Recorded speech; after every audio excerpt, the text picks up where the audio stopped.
One more video about free will, or the will more generally. I suppose I'm just trying to keep in mind about the origins of the free will discussion, not on YouTube, but historically. Because, you know, before free will started being, in the way that we're doing, started being contrasted with a kind of materialist naturalism and a kind of scientific reductionism and the determinism of many versions of physics seem to indicate.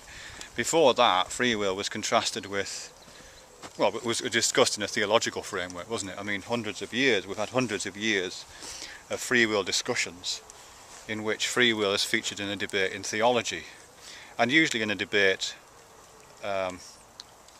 which is in a sense a mirror of the one that I seem to be involved in with myself and other people, to do with its paradoxical nature. You know, within a theological context, the discussion there is how can something like Christian theology contain both free will and divine omniscience. You know, if there is a God, and I know there isn't, but let's just, you know, in theology that you have to kind of pretend there is.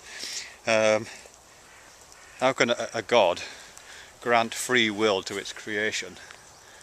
And so here we are bimbling around in God's garden doing what we want, whilst at the same time that same divinity being omniscient, either knowing everything, you know, knowing the fall of each sparrow, all that kind of stuff.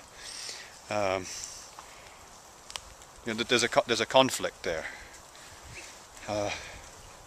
or at least there's a kind of conflict. I mean, it's a conflict between whether that knowing thing constitutes a set of instructions, or whether it's a kind of after the fact knowing that only results from a series of autonomous decisions.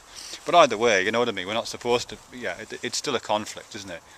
That if you're just using a theistic and theological frame of reference, there's a mismatch right there between, you know, what might be considered the human experience of being in control of one's own life and making choices, and at the same time acknowledging an all-powerful, as I say, omniscient, divine being powering the whole damn thing.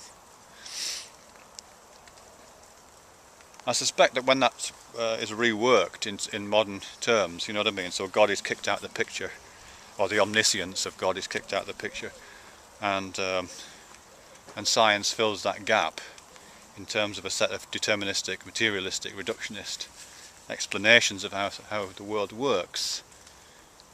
You know, there's still the same apparent mismatch, isn't there, going on there? You know, how can we... Yeah. I think it's a mismatch, actually. I'll tell you what I think it is. I think it's a mismatch for different reasons. I think there probably are theological explanations for that.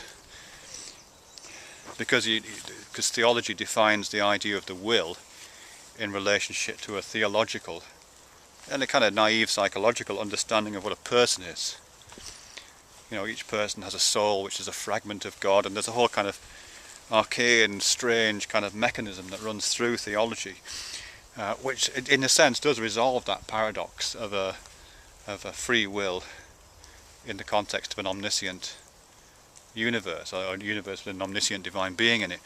But I think when you import free will into science and kick all the rest of that stuff out, that's where it starts to get sticky, I think, for me at least. You know, because you've retained the idea of free will that features within that theological model, but other parts of the model are now absent. You know, the idea of the soul is now absent. You know, all of the workings of the God as a creator is now absent. God as being outside of space and time, and therefore having special access to the end point. All that's absent. So other parts of the system don't make sense. So yeah, I think that's what I think there's a clash of explanatory systems going on there for me, which is why this term free will is, as I've described it before, a kind of artifact, or the feeling of free will is an artifact. The modern feeling of free will is an artifact. That we feel this sense of autonomy and articulate it to ourselves as autonomy and intention and agency and free will. But other parts of the mechanism are missing, so there's this weird little mismatch, this weird grinding of gears. Yeah, maybe that's it.